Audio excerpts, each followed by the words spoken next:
बाळ, फ्रीजमधून श्रीखंड काढ ना. आम्ही पूर्वी घरीच बनवायचो श्रीखंड. त्याची चवच वेगळी होती. आता काय सगळं रेडीमेड.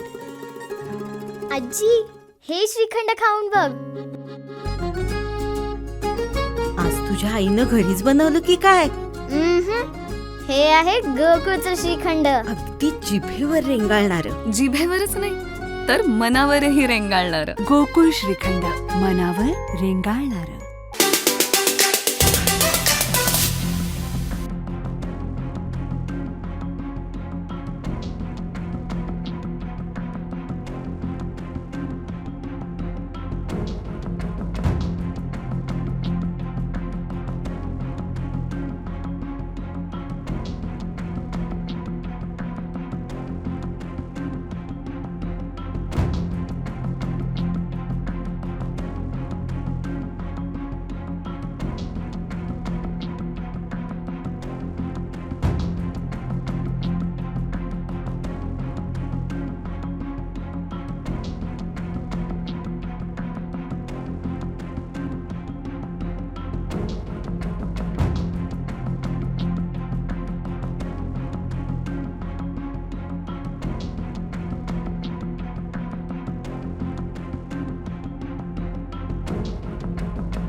चांगली झाली. आता आपण जे सुशोभीकरणाचं हे घेतो त्याच्यामध्ये माझे आमच्या सर्वांचं प्रशासनाचं हेच मत होतं की डेडिकेटेड आपण स्पॉट जे आता ठेवलेले आहेत तसेच प्रॉपर ते फ्रेमवर्क आता जे कसंही आपण वेगवेगळ्या पद्धतीनं बांधलं जाते त्याऐवजी एक 2-3 ठिकाणी डेडिकेटेड ट्रायलरसाठीचे फ्रेमवर्क आणि आपण त्यात कसं LED साठीचे आमच्या निधी उपलब्धतेनुसार आपण त्या सुशोभीकरणामध्ये ते 2-3 पॉईंट घेऊ जेणेकरून ज्यांना LED स्क्रीनवरती ते जे LED स्क्रीनवरती देतील आणि नॉर्मल बॅनर लावायचं ते बॅनर देतील पण ते डेडिकेटेड स्पॉट म्हणजे फक्त पटवर्धन चौक असं नाही तर तिथे एखादा आपण फ्रेमवर्क करून देऊ फ्रेम करू त्या फ्रेम मध्येच त्यांनी लावायचं.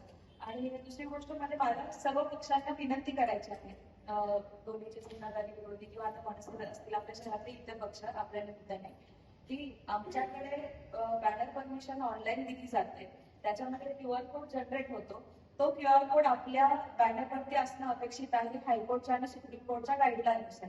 तर बऱ्याच आता आपण सगळे शहरातले जाऊन आपण परमिशन घेतलेली असते त्यामुळे आम्हाला QR कोड आम्ही चेक करतो तर काही ठिकाणी आम्हाला आढळून येत नाही.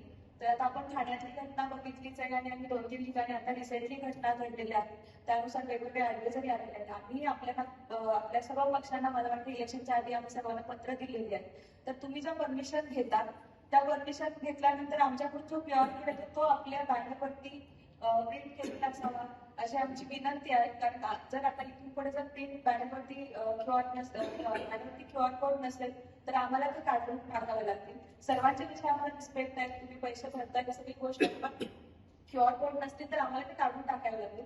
त्यामुळे विनंती आहे की आपण जे कराल ते थोडस निर्माण सुरू करायचं आणि सरांनी सांगितलं सुशांत सरांनी सांगितलं त्या पद्धतीनं आपण बॅनर डेडिकेटेड स्पॉट आपण करतोच सांगितलं आम्हाला सर्वांचे विषय रिस्पेक्ट आहे आम्हाला काही कार्यकर्ते स्वतःच्या पैशातून लावत असतात म्हणूनच आम्ही विनंती केली की तुमच्या तर्फे कार्यकर्त्यांना ही माहिती दिली जातात आपला बॅनर म्हणजे तुमचे कार्यकर्तेच लावत असतील किंवा शहरातले इतर लोक पण लावत असतील तर त्यांना तुमच्या मार्फत ही माहिती जाऊ दे की किंवा शाळा नगरपालिकेची परमिशन दिल्याशिवाय ते काढू नका लावू नका लावले आणि आम्हाला जर कंप्लेंट आली तर आम्हाला ते डायरेक्ट काढून टाकावे लागतील आणि सुप्रीम कोर्टच्या हायकोर्टच्या तशा डायरेक्ट गाईडलाईन्स आहेत की असे जर बिना QR कोडचे जर असतील तर डायरेक्ट त्यांच्यावरती FIR दाखल करा आणि